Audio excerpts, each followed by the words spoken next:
Chapter है bio का, तो इसमें डाइवर्सिटी इन लिविंग ऑर्गेनिज्म कर रहा है। जीव विविधता का सबसे पहले देखते हैं कि बायोडाइवर्सिटी क्या है। किसी स्थान पर पाए जाने वाले जीवधारियों की जातियों की समृद्धता को उस स्थान की जैव विविधता कहते हैं। जातियों की समृद्धता मतलब हो गया, इसका मतलब है बाबू कि जहां अधिक समृद्ध जाति हो, क्या हो, जहां अधिक जाति हो, है ना, अधिक जाति के पौधे हो, अधिक जाति के पेड़ पौधे हो, जीव जंतु हो, ठीक है, तो उस स्थान को जैव विविधता कहते हैं। अब जीवधारियों के वर्गीकरण हम लोग देखते हैं। तो वर्गीकरण को सबसे पहले हम लोग देखते हैं कि वर्गीकरण क्या है। तो अध्ययन की सुविधा के लिए जंतुओं एवं पौधों को अलग अलग समूहों, वर्गों एवं उप वर्गों में विभाजित करने की क्रिया को वर्गीकरण कहा जाता है।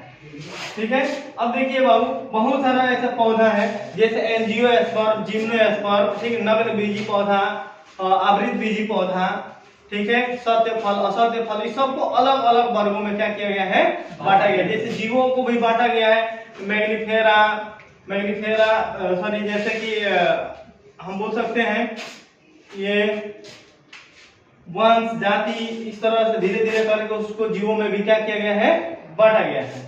तो समूहों हो गया, वर्गों, उपवर्गों में विभाजित किया गया है। करने की क्रिया को क्या कहते हैं बाबू, वर्गीकरण कहा जाता है। और वर्गीकरण को सर्वप्रथम कार्ल लिनियस ने, वर्गीकरण को सर्वप्रथम कार्ल लिनियस ने, कौन, कार्ल लिनियस ने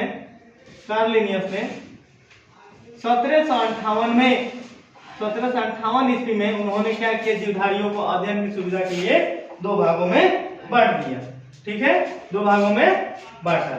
ठीक, तो कौन कौन बाबू, एक एनिमल किंगडम, जंतु जगत, और एक पादप जगत। इसी को वनस्पति भी नाम कहा जाता है। ठीक है, इसी को क्या कहते हैं हम लोग, वनस्पति भी कहते हैं। तो अब वर्गीकरण, अब बात आया कि सर वर्गीकरण का अध्ययन को हम क्या कहते हैं। तो कह रहे जीव विज्ञान के जिस शाखा में जीवधारियों के वर्गीकरण, किसके बाबू, जीवधारियों। अब जीवधारी में तो सिर्फ हम लोग मानव जानवर ही नहीं आएगा, पेड़ पौधा भी आएगा। ठीक है, जैसे कि हिमालय पर्वत पर जाएंगे, पर्वतों पर जाएंगे तो उसका अलग पेड़ पौधा है, वहां पर अलग जीव जंतु पाया जाता है। समुद्री इलाके में जाएंगे तो वहां पर भी अलग पेड़ पौधे हैं, जीव जंतु हैं, पाए जाते हैं। समझे क्या। तो जैसे समुद्र में खीरा है, वो भी एक जीव है। ठीक है, मछलियां हैं, शार्क मछली है जो उसकी पूरी शरीर उपास्थि की बनी होती है, व्हेल मछली है, विभिन्न प्रकार की उसमें भी मछलियां हैं, एक से एक खतरनाक है ना, जीव है। तो सभी को अलग अलग भागों में क्या किया गया है, रखा गया है।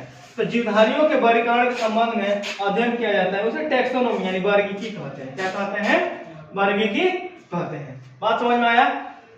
अब ये कह रहे हैं कि सर्वप्रथम जानवरों को वर्गीकृत करने का कार्य, सर्वप्रथम जानवरों को वर्गीकृत करने के कार्य अरस्तु ने किया। अब जानवर जैसे हो गया, जैसे अब जीव जंतु, जैसे जानवर हो गया तो एक डोमेस्टिक हो गया, एक पेट एनिमल हो गया, ठीक है, और एक विल्ड एनिमल हो गया, है ना, जंगली जानवर। तो इन्होंने जंगली जानवरों को भी सपोज मान लीजिए कि बांटा, जंगल में रहने वालों को जंगली जानवर कहते हैं, जो द्वार पर खूंटा में बांध कर रखते हैं उसे डोमेस्टिक एनिमल कहते हैं, जो घर के भीतर रखते हैं उसको पेट एनिमल कहते हैं।